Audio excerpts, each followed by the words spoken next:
Omaly kosa no niainga iazo any Afrika Atsimo ny filoham-pirenena malagasy Andriamatoa Rajaonarimampianina sy ny vadiny hamonjy ny lanonam-pianiana ny filoha afrikanina tatsimo Andriamatoa Jacob Zuma no antondiany any ny momba izay indrindra no ampahafantarina amintsika ao anatin'ity fanadihadiana ity. Nahazo fanasana natrika ny lanonam-pianana ny filoha afrikanina tatsimo Jacob Zuma ny filoham-pirenena malagasy Rajaonarimampianina niara-dita amin'ny tao anatin'izany fitsidiana izany ny minisitry Ndrahandram-bahiny Ramatoa Arsolala Razafitrimo.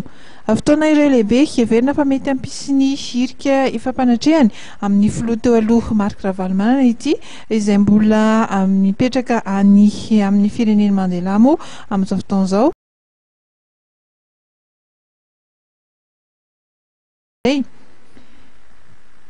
Raha iverenana dia saika voaresaka matetika tatoato ny fampidinana ny filoha teo aloha Marc Ravalomanana efa nilaza ihany koa ny prime-ministra lehibe ny gouvernement nefa fa ny filoham-pirenena ihany ny tompon'ny lakile amin'ny fanomezana ny baiko sy ny toromarika ahafahana manatanteraka izany.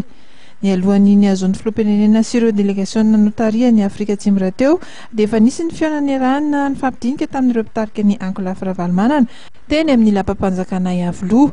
Anisan'ireo firenena nanana anjara toerana tao anatin'ny fanelanelanana ny krizy politika teto Madagasikara i Afrika Atsimo. Fanontaniana mipetraka ny mety mbola hitovizan'ny fandraisana andraikitry ny filoha afrikana tatsimo amin'ny mety ahitana hirika ampionana mivantana ny filoha amin'izao fotoana izao sy ny filoha taloha ny tsomponenana ity.